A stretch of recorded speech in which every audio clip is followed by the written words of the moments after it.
নমস্কার বন্ধুরা, তাতাই মা বাবা ব্লগে আপনাদের সকলকে স্বাগত। দেখেই নিশ্চয়ই বুঝতে পারছেন আমি আজ তৈরি করতে চলেছি ইলিশ মাছ। আমি এর আগে আপনাদের সাথে ইলিশ ভাপার একটা রেসিপি শেয়ার করেছিলাম, আর আজ আমি আপনাদের সাথে শেয়ার করতে চলেছি আলু বেগুন দিয়ে পাতলা করে ইলিশ মাছের ঝোল। সেই জন্য আমি এখানে ইলিশ মাছকে হলুদ লবণ দিয়ে মাখিয়ে রেখেছি। কড়াইয়ে দিয়ে দিয়েছি তেল, আর এখন আমি মাছগুলোকে এপিট ওপিট হালকা করে ভেজে নেব।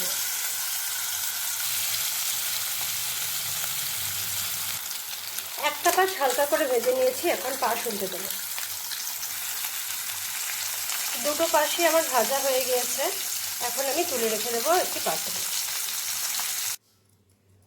কড়াইতে আমি দিয়ে দিচ্ছি আর একটু সরষে তেল। তেল গরম হয়ে গেছে, আমি এখন এর মধ্যে দিয়ে দিচ্ছি কালো জিরা ফোড়ন। ফোড়ন থেকে সুন্দর গন্ধ বেরিয়েছে, এখন আমি এর মধ্যে ছেড়ে দিচ্ছি কেটে রাখা আলুগুলো। আলুতে দিয়ে দিচ্ছি সামান্য নুন আর সামান্য হলুদ। এখন আমি আলুগুলোকে ঢেকে ঢেকে সেদ্ধ করে নেব।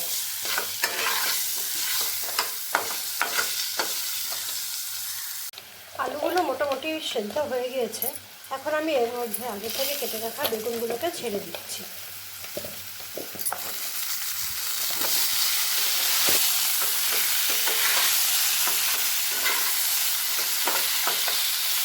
বেগুনগুলোকেও ঢেকে ঢেকে আমি এখন সেদ্ধ করে নেব। আলু বেগুন সেদ্ধ হতে হতে আমি এখানে নিয়ে নিয়েছি মশলার জন্য লঙ্কা আর জিরে। এটাকে এখন আমি জল দিয়ে খুব ভালো মতন পেস্ট করে দেব। আলু বেগুনগুলো আমার ভালো মতন ভাজা হয়ে গিয়েছে, আর এগুলো বেশ ভালো মতন সেদ্ধও হয়ে গিয়েছে। দেখুন,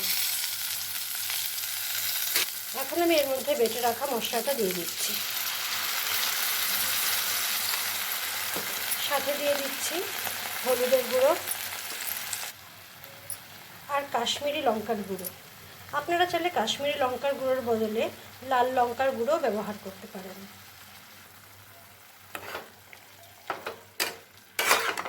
এখন আমি মশলাটাকে কষিয়ে নেব।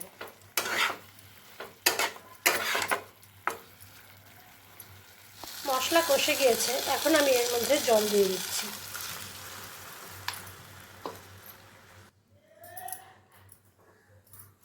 ইলিশ মাছের এই আলু বেগুন দিয়ে ঝোলটা কিন্তু পাতলা করেই বেশি ভালো লাগে, আর গরমের মধ্যে এটা খাওয়াও ভালো।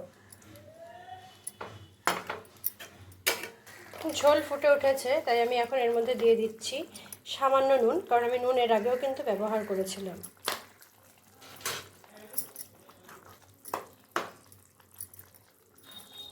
এবার আমি এর মধ্যে মাছগুলোকে ছেড়ে দিব।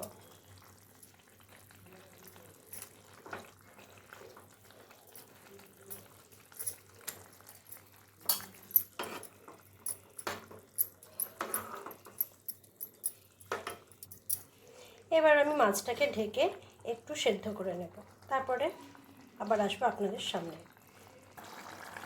মাছটা আমার রান্না হয়ে গিয়েছে, এখন আমি গ্যাস বন্ধ করে দেব, আর তারপর পরিবেশন করে ফিরে আসবো আপনাদের সামনে।